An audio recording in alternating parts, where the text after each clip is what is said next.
Boa noite, eu vou estar falando sobre a primeira revolução industrial, né?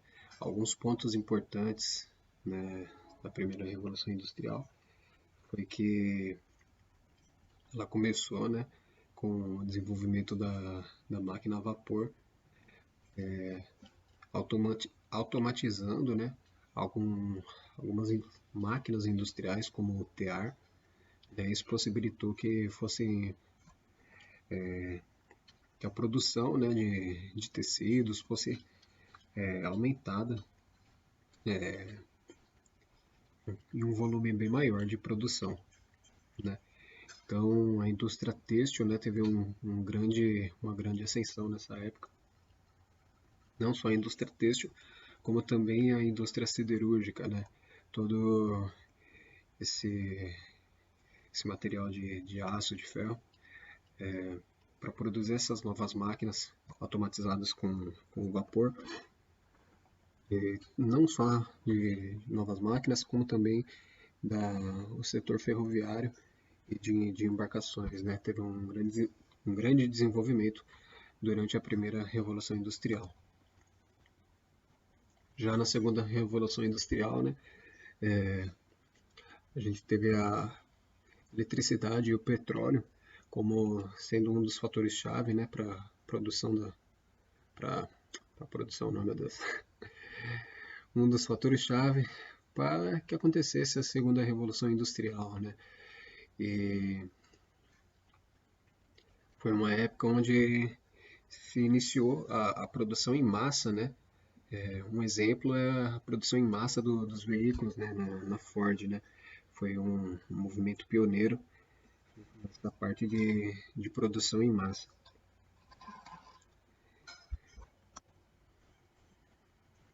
A terceira revolução industrial, né, a gente tem a parte da robótica, onde pegando um exemplo aqui da indústria automobilística, onde algumas partes do automóvel eram montadas por meio de montadores, né, na linha de produção. Agora são os robôs que fazem toda essa parte de soldagem, de montagem de componentes, pintura, né? E toda essa parte de robótica só é possível também graças à eletrônica, que também se desenvolveu nesse período aí do início do século XX, né? Válvulas que... Válvulas não. Componentes eletrônicos que antes funcionavam por meio de válvulas eletrônicas, agora passam a ser a utilizar componentes com tamanhos milimétricos, nanométricos. E isso possibilitou tanto o desenvolvimento de computadores mais eficientes, mais velozes, poder de processamento maior. Toda essa parte está interligada com a robótica também. O desenvolvimento também das telecomunicações teve grande importância na terceira revolução industrial, né? Toda essa parte de protocolos de comunicação, redes industriais, possibilitou que houvesse toda essa automação industrial, né, nessa indústria ah, do século do final do século XX. E tudo isso demanda uma grande infraestrutura, né? Uma grande infraestrutura de conexão entre equipamentos de campo, equipamentos de controle, sistemas de supervisão e gerenciamento de planta. Tudo isso precisa de uma grande infraestrutura para interconectar todos esses equipamentos e atuadores, para que possa ser feita essa automação desses processos, né?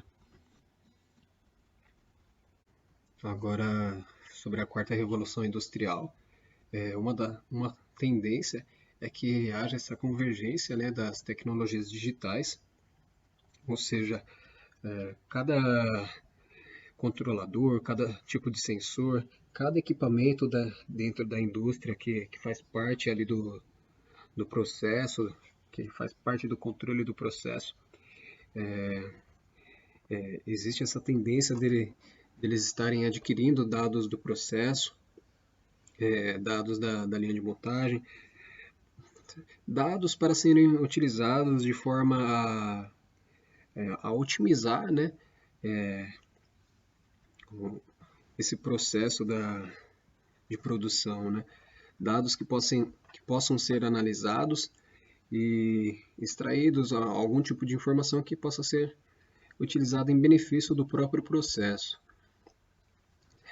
Outra tendência da quarta revolução industrial, internet das coisas, onde cada equipamento, não só dentro, né, da indústria, né, esse é um termo que também extrapola um pouco a área industrial, equipamentos eletrodomésticos, equipamentos das casas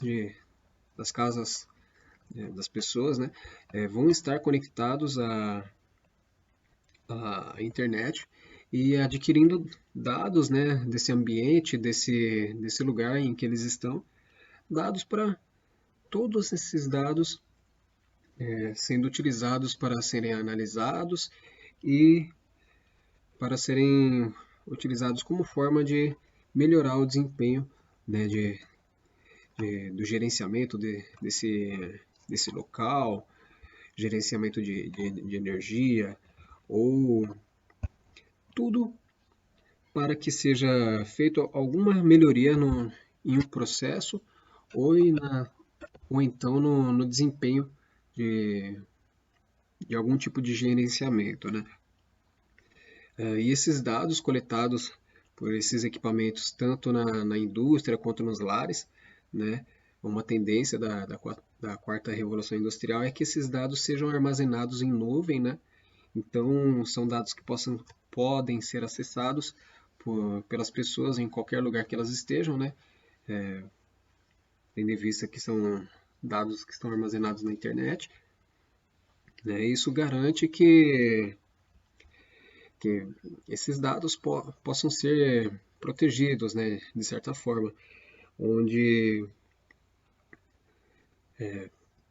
o principal ponto dessa questão de armazenamento em nuvem é você ter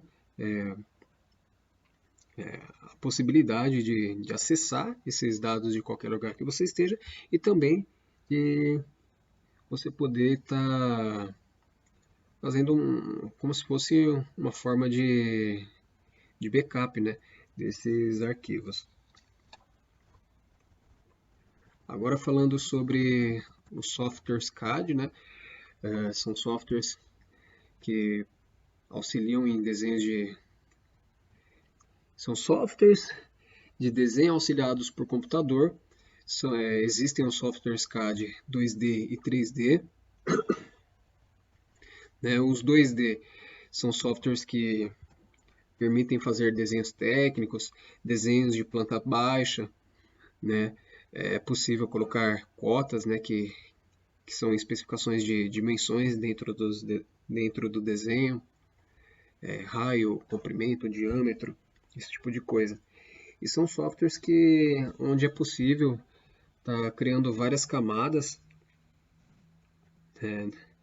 e em cada camada ser colocado, por exemplo, uma camada só para cotas, uma camada só para linhas de um tipo de cor, linhas de outro tipo de cor, uma camada só para texto. E isso facilita muito na hora de observar o desenho, seja ele com muitos detalhes ou o desenho de forma mais limpa, né? Um desenho que não esteja tão poluído visualmente. Já os softwares CAD 3D, um dos mais conhecidos aí é o SolidWorks. São softwares que te possibilita desenhar peças, né? Projetar peças em 3D. Não só o desenho de peças, mas também a montagem de várias peças entre si, para ver como que essas peças reagem, como elas se relacionam entre si em uma montagem mecânica, né? E os softwares CAD 3D, eles podem ser utilizados tanto na área de mecânica, quanto na área de arquitetura, né? Projeto de casas, edifícios, lugares, né? Agora falando sobre os softwares CAM, são softwares de manufatura assistido por computador, são softwares que auxiliam nos processos de produção, né? Por meio desses softwares é possível controlar ferramentas, máquinas, e são softwares também que são muito utilizados em conjunto com máquinas CNC. São softwares que disponibilizam muitas das vezes uma simulação, não, um acompanhamento da usinagem em tempo real dessa peça, né? Com a trajetória que a ferramenta vai fazer sobre a superfície dessa peça durante a usinagem. Agora sobre os softwares CAI, são softwares de engenharia assistido por computador. São softwares que permitem fazer simulações, né? Simulações com peças, com estruturas, com com isso. Peças, estruturas, e onde é possível ver forças atuantes sobre as superfícies dessas peças ou dessas estruturas, né? Com isso, isso auxilia bastante a parte de projeto e engenharia de um produto, de uma estrutura, né? Existem também os softwares de simulação não só nessa questão de forças atuantes, mas também de fluidos, né? Interagindo com esses objetos, com essas estruturas, com essas peças. Fluidos como vento, ar, vento, como água, como eles reagem entre si, né? E também existem os softwares que fazem essa parte de simulação com dinâmica de multicorpos, né? Exemplificando, seriam como se fossem várias peças interconectadas entre si, formando, por exemplo, uma estrutura, e onde é possível ver toda a movimentação dessas várias peças dentro dessa estrutura como um todo, né? E ver como essa estrutura reage a um certo movimento, a um certo esforço de forças atuantes sobre essa estrutura. Bom, essa foi a nossa apresentação e obrigado pela atenção.